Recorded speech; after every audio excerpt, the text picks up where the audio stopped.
मोहब्बत की दुकान के बारे में बातें करते हुए या भ्रष्टाचार के स्कूल पर हमला बोलते हुए आपने कांग्रेस सांसद और पार्टी के सबसे बड़े नेता राहुल गांधी को तो अक्सर देखा होगा। लेकिन यही कांग्रेस पार्टी हिमाचल में एक एसपी इल्मा अफरोज को लंबी छुट्टी पर भेज देती है। कुछ महीने पहले ही हिमाचल के बद्दी की एसपी इल्मा अफरोज ने कांग्रेस विधायक रामकुमार चौधरी की बीवी की कार का चालान कर दिया था।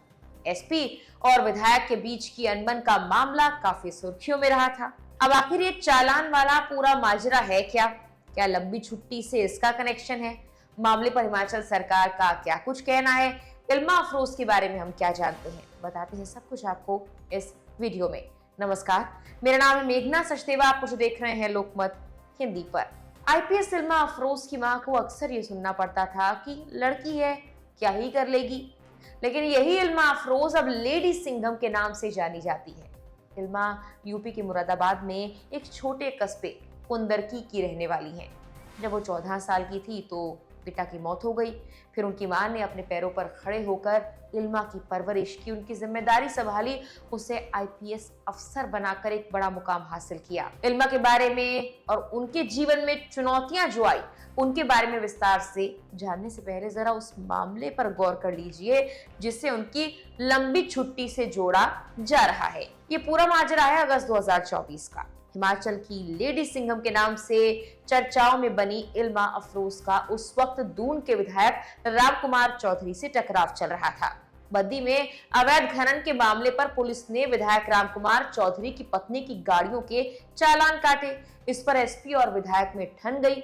रामकुमार चौधरी ने विधानसभा सत्र के दौरान गंभीर आरोप लगाए और एसपी को विधानसभा से प्रिविलेज मोशन दिलवाया था। इसके अलावा बद्दी का एक फायरिंग कांड भी काफी चर्चा में है। कुछ ही दिन पहले की बात है, खेड़ा राजपुर रोड पर एक बुलेट प्रूफ वाहन पर कई फायर किए गए। इस मामले को लेकर पीड़ित स्क्रैप व्यापारी रामकिशन पर गोलियां चलाई गई थी, लेकिन बाद में जांच में ये पता लगा कि पीड़ित बताने वाला रामकिशन पूरे घटनाक्रम की प्लानिंग करने वाला आरोपी खुद ही था, यानी खुद पर ही उसने फायरिंग करवाई थी। फायरिंग के आरोपी ने सारे राज उगल दिए थे। स्क्रैप व्यापारी रामकिशन पुलिस से लगातार ऑल इंडिया गन लाइसेंस की मांग कर रहा था, लेकिन उसके पुराने रिकॉर्ड्स को देखते हुए पुलिस उसे ये लाइसेंस देने से इनकार कर रही थी। पुलिस ने फिलहाल मामले के इस आरोपी को गिरफ्तार कर लिया है और उसके बाद रामकिशन पर भी केस दर्ज कर लिया गया है कि उन्होंने खुद पर ही फायरिंग करा, झूठा मामला बनाया था। कुछ रिपोर्ट्स में इस बात का जिक्र है कि स्क्रैप व्यापारी रामकिशन कांग्रेस के एक बड़े नेता का नजदीकी है और नेताजी इल्मा अफरोज पर लगातार इस मामले पर पर्दा डालने के लिए दबाव बना रहे थे और इसे ही मुद्दा बनाकर सत्ता पक्ष शिमला जा पहुंचा। सरकार के आदेश पर पुलिस के वरिष्ठ अधिकारियों ने इल्मा अफरोज को बुलाकर मामले पर बात की तो इल्मा ने पुलिस की जांच को रोकने से साफ इनकार कर दिया। इस पर उन्हें लंबी छुट्टी दे दी गई। बस इल्मा ने सत्ता के आगे झुकने से इनकार कर दिया और लंबी छुट्टी या स्थानांतरण का विकल्प चुन लिया। इसके बाद एसपी बद्दी इल्मा अफरोज बुधवार को शिमला गई थी और यहाँ पर उनकी अफसरों के साथ कुछ मीटिंग हुई थी। मीटिंग के बाद वो एकाएक वापस बद्दी लौटी, फिर अपना सामान समेटा और मां के साथ अपने घर यूपी के मुरादाबाद चली गई। हालांकि उनका मीडिया के सामने इस मामले को लेकर कोई बयान नहीं आया है। इल्मा अफरोज की 8 महीने पहले ही हिमाचल में तैनाती हुई थी। हिमाचल में वो अपनी ड्यूटी के साथ ही महिलाओं की समस्याओं को सुनने के लिए दरबार भी लगाती हैं। इल्मा के मामले पर भाजपा कांग्रेस ने क्या कहा वो भी बताएंगे, लेकिन पहले इल्मा अफरोज के लेडी सिंघम बनने के सफर के बारे में हम फिर से बात करते हैं। ग्रेजुएशन पूरा करने के बाद इल्मा अफरोज विदेश चली गई थी। अपनी मेहनत के बलबूते उन्हें ऑक्सफोर्ड यूनिवर्सिटी से स्कॉलरशिप मिल गई थी। वहां से उन्होंने पोस्ट ग्रेजुएशन की डिग्री हासिल की। इल्मा के पास विदेश जाने के रुपए नहीं थे, तब उनके गांव के चौधरी दादा ने उनकी काफी मदद की थी। इल्मा के लिए अपने रोजाना के खर्च पूरे कर पाना भी आसान नहीं था, इसीलिए उन्होंने बच्चों को ट्यूशन पढ़ाना भी शुरू कर दिया था।